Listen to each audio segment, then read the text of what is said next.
who are staying here. இன்னைக்கு வந்து இந்த அம்பாளை பற்றி ஒரு இம்பார்ட்டண்ட்டான ஸ்லோகம் ஒன்று ரிசைட் பண்ண போகிறாங்க எல்லாரும். அது என்ன கேட்டிங்கன்னா, நம்ம சனாதன தர்மம் அப்படிங்கிறத பற்றி நிறைய சர்ச்சைகள் நடந்திருக்கு. ஒழிப்பெல்லாம் ஒருத்தன் கத்திட்டு இருக்கான், ஆனால் வளர்ந்துட்டு தான் இருக்க ஒரு பக்கத்தில் விஷயம் எல்லாம். It is not politics, but I am telling you the fact. அது வந்து ரிஷிகள் காலத்துலேருந்து வந்துட்டு இருக்கு. ரிஷிகள்லாம் எங்கே இருந்தாங்கன்னா ரஷ்யாவில், அதனால தான் ரஷ்யான்னு அதுக்கு பேர். அது தெரியாதுன்னு சொல்கிறேன் இந்த இன்ஃபர்மேஷன் அப்படின்னு மகாபிரிவா சொல்லுவாங்க. அப்போது அந்த காலத்தெல்லாம் இந்த பூஜைகள்லாம் பண்ணும் பொழுது ரொம்ப எலாபரேட் பூஜை பண்ணுவா. ஒவ்வொருத்தருக்கு நமக்கு சாய்ஸ் இருக்கு. கிறிஸ்டியானிட்டி மாதிரியோ இஸ்லாம் மாதிரியோ ஒரே ஒரு கடவுள் கிடையாது. நீங்கள் வந்து படவை செலக்ட் பண்ணுறதுக்கு எப்படி பண்ணுறீங்களோ வேணுங்கிறத, அதே மாதிரி நமக்கு வந்து பகவானை சூஸ் பண்ணுறதுக்கும் சாய்ஸ் கொடுத்துருக்கார் ஆதிசங்கர். அவர் ஷண்மத ஸ்தாபனம் அப்படின்னு ஒன்று ஏற்படுத்தியிருக்கார். ஷண்மதம் அப்படின்னா 6 மதம் சனாதனத்துக்குள்ள.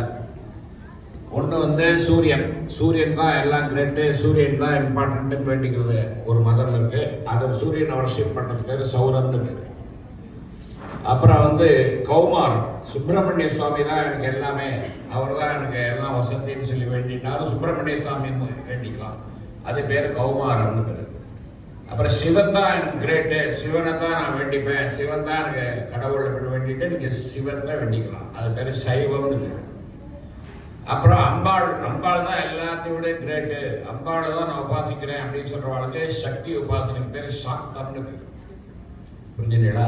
இதை மாதிரி 5 உபாசனை. இன்னொன்று என்ன கேட்டீங்கன்னா வைஷ்ணவம், பெருமாள் தான் பெருசு அப்படின்னு வேண்டிக்கிறவா பெருமாளை வேண்டிக்கலாம்.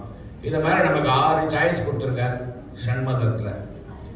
இந்த ஷண்மத ஸ்தாபனம்ங்கிறது நீங்கள் காலடி போனீங்கன்னா அங்கே ஒரு ஸ்தூபி மாதிரி கூட வச்சிருப்பா. யாராவது காலடி போனால் அவசியம் அதை பார்த்துட்டோம். ஷண்மத ஸ்தாபனம் அப்படின்னு இருக்கு. ஷண்மதம்னா 6 மதம் கிடையாது, இந்துவுடைய சனாதன தர்மத்துக்கு உண்டான மதம். அந்த மதத்தை எல்லாரும் இந்த சாய்ஸில் உபாசனை பண்ணலான்றது. இதில் சாக்தம் தான் ரொம்ப ஒரு சீக்கிரட்டான ஒரு உபாசனை வழி. அதை வந்து பப்ளிக்கு குருக்கள்லாம் சொல்லித்தர மாட்டா ஈஸியாக. அதுக்கு உண்டான மந்திரங்கள்லாம் ரொம்ப வசதியானது. அது வந்து அம்பாளை இப்போ சசநாம சொல்லும்போது தட்சிணா அதட்சிணாராத்யா அப்படின்னு சொல்லி ஒரு வார்த்தை சொன்னான். அது தட்சிணா தட்சிணாராத்யான்னு சொல்லும்போது சேர்ந்து வந்துடும். ஆனால் தட்சிணா அதட்சிணாராத்யான்னு அந்த பதத்துக்கு பிரித்து சொன்னாங்க. அம்பாளை வந்து ரைட் சைடில் போய் உபாசனை பண்ணலாம், லெஃப்ட் சைடில் போய் உபாசனை பண்ணலாம். அப்போ சவியமாக போகலாம், சவியமாகவும் போகலாம். அப்படி உபாசனை பண்ணுறதுனாக்கா இந்த இடது பக்கமாக போய் உபாசனை பண்ணுறதுக்கு இல்லை ஷார்ட்கட். இப்போ இங்கேருந்து நம்ம போகிறோன்னா சட்டுன்னு ஒரு ஷார்ட்கட்டு கிராஸாக போயிடுறோம் இல்லையா? அது மாதிரி அந்த அம்பாளை வந்து ஷார்ட்கட்டில் உபாசனை பண்ணுற மெத்தட் பற்றியில் that is a plate walk. அதில் வந்து நம்ம அந்த வழியில் போனோம்னா நிறைய நம்ம எதெல்லாம் எந்த வஸ்துக்கெல்லாம் நம்ம வானான்னு சொல்கிறோமோ அதெல்லாம் வந்து அங்கீகரிக்கப்படும். அதை வந்து நம்ம வந்து உபாசனை வழியாக அந்த மாதிரி போகிறதுனால இந்த குரு வந்து இந்த மந்திரத்தெல்லாம் யாருக்கும் உபாசனை பண்ண மாட்டாங்க. அப்புறம் சப்செக்டாக வந்த குருக்கள்லாம் இதை வந்து இந்த மக்கள்லாம் எப்படி எல்லாரும் சாதாரண முறையில் உபாசனை பண்ணாலோ அதே மாதிரியே உபாசனை பண்ணலாம்னு சொல்லிட்டு சில மண்டலங்கள் வந்து அதில் குஹானந்த மண்டலி அப்படின்னு சொல்லிட்டு கொஞ்சம் எலாபரேட்டாக சொல்கிறேன் உங்களுக்குலாம், அது புரியணுங்கிறதுக்கு வந்துடும், தப்பாக நினச்சிக்காதீங்க, டைம் எடுத்துக்கிறேன். அந்த குஹானந்த மண்டலில் ஒரு குரு இருந்தார். அவர் வந்து சாதாரணமாக நம்ம யூஸ் பண்ணுற பால் தேன் இதெல்லாம் வச்சுன்னு பூஜை பண்ணுறோமோ அதே மாதிரி பூஜையை அவர் ஏற்பாடு பண்ணி நிறைய மக்களை சேர்த்து வச்சார். ஆனால் இப்போ பரமேஸ்வரனுக்கு இருக்கிற நமசிவாயான்ற மூலமந்திரம், கார்த்தால இங்கே பிள்ளையாருக்கு பூஜை பண்ண 28 மூலமந்திரம், ஓம் ஹ்ரீம் ஸ்ரீம் ஹ்ரீம் க்ளீம் க்ளௌம் கம் கணபதியே வரவரத சர்வஜனமே வசமானய ஸ்வாஹா அப்படின்னு சொல்ல 28 மூலமந்திரம், 28 அக்ஷரம் கொண்ட மூலமந்திரத்தில் பிள்ளையாருக்கு. அது மாதிரி ஒவ்வொரு சுவாமிக்கும் ஒரு மூலமந்திரம் இருக்கு. அம்பாளுக்கு அது மாதிரி பஞ்சதசி அப்படின்னு 15 எழுத்துக்கள். அந்த 15 எழுத்துக்களை ஒரு குருகிட்ட போய் நீங்கள் சொல்லிக் கொடுங்கன்னா அவர் சொல்லிக் கொடுக்க மாட்டார். ஏன்னா அதுக்கு வந்து இந்த பூஜையெல்லாம் பண்ணுறதுக்கு அவளுக்கு அருகதை இருக்கா அப்படின்னு பார்க்கறதுக்கோசரம் முதல்ல 3 எழுத்து சொல்லி தருவாள். ஐம் கிளீம் சவு அப்படின்னு சொல்லுவார், பேர் பாலேன்னு பேர். அதை ஒரு நன்னா உருப்போட்டேன், எனக்கு ரொம்ப சித்தி ஆகிடுது, எனக்கு ரொம்ப பக்தி ஆகிடுதுன்னு சொன்னால் அப்புறம் அவர்கிட்ட போனால் சவு கிளீம் மைண்ட் அப்படின்னு ரிவர்ஸில் ஒன்று சொல்லி தருவார். ஸோ ஐம் கிளீம் சவு கிளீம் மைண்ட், ஐம் கிளீம் சவு கிளீம் மைண்ட் அப்படின்னு திருப்பி சொன்னால் 9 எழுத்து வரும். நவாட்சரின்னு பேர். அந்த நவாட்சரியை நல்லா ஜபம் பண்ணி பூஜையெல்லாம் பண்ணி லலிதா சஹஸ்ரநாமம், கட்கமாலை, திரிசதி இதெல்லாம் சொல்லி உருவத்தின் அப்புறம் உருட்டு போய் பஞ்சதசி உபதேசம் பண்ணுங்கோ அப்படின்னு சொன்னாதான் உபதேசம் பண்ணுவோம். அந்த பஞ்சதசி 15 எழுத்து, காயே லகரீம் ஹசக லகரீம் சகலகரீம்னு 15 எழுத்து. அந்த 15 எழுத்தை உபாசனை பண்றதுக்கு இவ்வளவு கஷ்டப்படணும் அந்த மந்திரத்தை வாங்கிக்கிறதுக்கு. நான் அவ்வளவு வசதியானது. ஆனா அந்த மந்திரத்தை எல்லாராலையும் சொல்ல முடியாத பொழுது எல்லாரும் உபாசிக்க மாட்டேங்கிறா. அதுக்கப்புறம் அந்த பூஜையை பண்றதுக்கு யாரும் வரமாட்டேங்கிறா. அது ரொம்ப சீக்கிரட்டாவே வச்சு வச்சு அழுகி போயிட்டு இருக்கு இந்த பூஜை. அதனால மகாபரிவா என்ன பண்ணார், மகாபரிவால ஆதிசங்கரர் என்ன பண்ணார், அந்த மந்திரத்தை பூடகமா சீக்கிரட்டா ஒரு ஸ்லோகத்தை எம்பெட் பண்ணி அது மூலமா ஒரு எழுத்துக்கும் ஒரு ஸ்லோகத்தை பண்ணி அதுல 16 விதமான உபச்சாரங்கள் சுவாமி கொண்டாடுற ஆச்சமனம் ஆசமனம் ஆசனம் ஆச்சமனம் பாத்தியம் இந்த மாதிரிலாம் கொடுத்துன்னு வரும்போது நான் பூஜையில அது அத்தனையும் அந்த 15 எழுத்துக்குள்ள அடக்கி ஒரு ஸ்லோகத்தை ஏற்பாடு பண்ணியிருக்கார். அந்த ஸ்லோகத்துக்கு பேரு மாத்திருக்கா புஷ்பமலான்னு பேரு. முதல் ஸ்லோகத்திலேருந்து 15 எழுத்துக்கும் ஒரு ஸ்லோகம், கால ஆரம்பிச்ச ஏ இ ஒன்னொன்னுக்கும் ஒரு ஸ்லோகம்.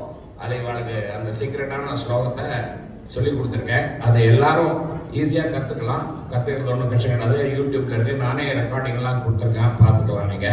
இந்த ஸ்லோகத்தை இவளுக்கு ஏன் சொல்லி கொடுத்தேன்னா, ரொம்ப கஷ்டமா இருக்கேன் மாமா என்னால் சொல்லிக்க முடியாது. ஆனால் இவளோட பிரில்லியன்ட் ஸ்டூடெண்ட்ஸ்.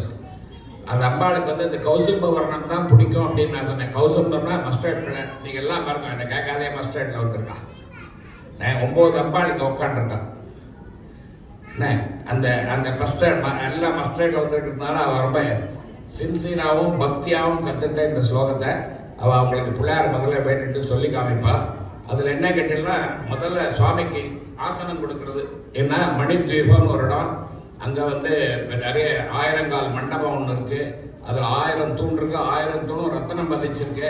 அந்த இடத்துல தங்க சிம்மாசனம் இருக்கு, அதுக்கு விமானங்கள் இருக்கு. அந்த மாதிரி ஒரு பெரிய மண்டபத்துல உன்னை உட்கார வைக்கிறேன் அப்படின்னு முதல் ஸ்லோகம். அடுத்த ஸ்லோகத்துல எப்படி இருக்க அம்பாள் தியானம் பண்ணணும். பாலார்க்கம்னா உதயசூரியன்.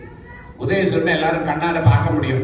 பெரிய உச்சந்தர சூரியனை போய் பார்க்க முடியாது, இப்படி பார்த்தா கண்ணு பூசுவோம். ஆனா உதயசூரியன் எல்லாரும் பார்த்து என்ஜாய் பண்ணுவோம். அது மாதிரி பாலார்க்கம்னா, அர்க்கன்னா சூரியன் பேரு, பாலார்க்கம்னா சின்ன குழந்தைங்க. சூரியன் சின்ன குழந்தையா இருந்தா எவ்வளவு ரசிக்கிறோமோ அந்த மாதிரி தேஜஸோட அம்பாள் உட்கார தியானம் பண்றது. அதுக்கப்புறம் சிவனையே படுக்கையா போட்டு அந்த ஆசனத்தை உட்கார வைக்கிறது. அந்த சிம்மாசனம் சிவனையே படுக்கையா போட்டு சிவனுக்கே ஆசனம் கொடுக்கிறது.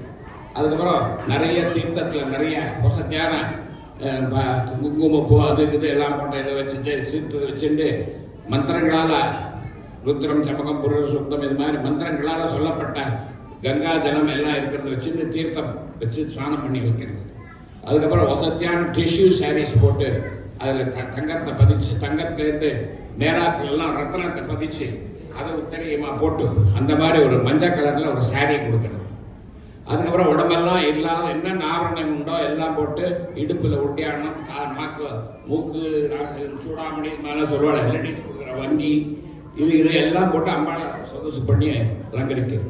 அதுக்கப்புறம் விதவிதமான பூக்களை வச்சு மல்லி மரு ஜாதி இந்த மாதிரி என்னென்ன பூ இருக்கோ அத்தனை வச்சு அர்ச்சனை பண்றது. அப்புறம் தூபம் கொடுக்கறது.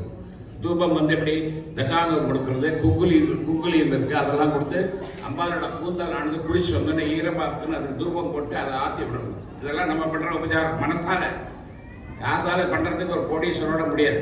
அதுக்கப்புறம் தங்க பதுமைகள் இருக்குங்கிற தங்க பதுமைகள் கையில விளக்கேற்று பார்த்துருக்கீங்களா, பாவை விளக்கு. அது அத்தனையும் தங்கத்தை பண்ணி, ஹாட்டகம்னா தங்கன்னு தங்கத்தை பண்ணின விளக்கு பாவைகள்ல கையில விளக்க வச்சு அதுக்கு திரிய போட்டு அது நிறைய நெய்யை விட்டு உனக்கு தீபம் காட்டுறேன் அப்படின்னு சொல்றது. அங்க 1000 ஸ்தம்பம் இருக்குன்னு சொன்னேன் இல்லையா, ரத்னஸ்தம்பம். அதுல வந்து ஓன்லி மாலா விளக்குன்னு கோயில பார்த்துருக்கேன். அதுல வந்து நெய்யை விட்டு அதுல திரி போட்டு அந்த ரத்னத்துல வந்து ரிஃப்ளெக்ட் ஆகும் சகப்பா. அது அம்பாள் மூஞ்சில் வந்தா எவ்வளவு அழகா இருக்கும்னு ரசிச்சு பார்ப்பாரு. அப்புறம் தங்க பாத்திரத்துல மாணிக்கங்கள்லாம் பதிச்ச பாத்திரத்துல விதவிதமான சித்திராண்ணங்கள், கலர் கலரா சாதம், தேங்காய் சாதம், பயிர் சாதம், புளிஞ்சாதம், அப்புறம் வந்து காரத்தில் ஒவ்வொன்று ஒரு கலர் இருக்கு இல்லையா, இது எல்லாத்தையும் பெரிய தங்க பாத்திரத்தை மாணிக்கம் பதிச்சு அதில் கொடுக்குறது. அப்புறம் வெத்தலை பாக்கு கொடுக்குறது. வெத்தலை பாக்குங்கிறது கேட்டக்கின்னா அது வேற என்ன, தாழம்பு மாதிரி இலசான வெத்தலை. அதுக்கு வந்து முத்தை பொடி பண்ணி சுண்ணாம்புக்கு பதிலாக ஒரு பொட்டியில் அப்புறம் பாக்கு போக்குவரத்தெல்லாம் வச்சு இதை நீ வெத்தலையாக போட்டுக்கோங்க. அப்புறம் ரங்கோலி கோலம் போட்ட முத்துக்களாலான கோலத்து நடுவில் கற்பூரத்தை வச்சு தீபாரதனை காட்டுறது. அதுக்கப்புறம் லக்ஷ்மியை வந்து லட்சம் முத்துக்கள் சோர்ந்த கொடையை கொண்டு லக்ஷ்மியை கொடை பிடிக்க சொல்றது. பாரதிய வீணை வாசிக்கிறது, வீணையை வாசிச்சு கச்சேரி டான்ஸ் எல்லாம் நடக்கிறது பார்க்கணும். இதை மாதிரி உபச்சாரங்கள் முடிச்சப்புறம் கடைசியில் சொல்றார், இந்த ஹ்ரீம் காரமா ஒரு எழுத்துக்கு நடுவில் இருக்கிற உன்னோட வந்து உபாசனை பண்ணது எனக்கு சக்தி கிடையாது, எனக்கு ரொம்ப டீப்பாலாம் செய்ய தெரியாது, இது மாதிரி மானசீகமாக இது ஒன்றுதான் எனக்கு பண்ண தெரியும், நீ இந்த இதை ஏற்றுக்கோ, எல்லாரோடையும் தினமும் பேசுறேனே அதெல்லாம் ஸ்லோகமாக எடுத்துக்கோ, படுத்துட்டு தூங்குற மத்தியா சமாதி மாதிரி அதெல்லாம் தியானமாக எடுத்துக்கோ, நடக்கிறதெல்லாம் பிரதட்சணமாக எடுத்துக்கோ, இவ்வளோதான் என்னால் செய்ய முடியும் தாயே, எனக்கு நீ வந்து எல்லாருக்கும் கொடுக்குற கடாட்சத்தை எனக்கு கொடு அப்படின்னு சொல்லிட்டு ஒன்றும் இல்லாத காசு இல்லாதவங்க கூட இந்த மந்திரத்தை சொல்லி இந்த ஸ்லோகத்தை சொல்லி அம்பாளை திருஷ்டியா நம்ம மனசால நினைச்சிருந்து வசத்தியா இவ்வளோ இப்படி ஒரு பூஜையை பண்ண முடியுங்கிறது இந்த ஸ்லோகம். Let them start. I wish them all the best and I wish all the listeners also all the best. Thank you all.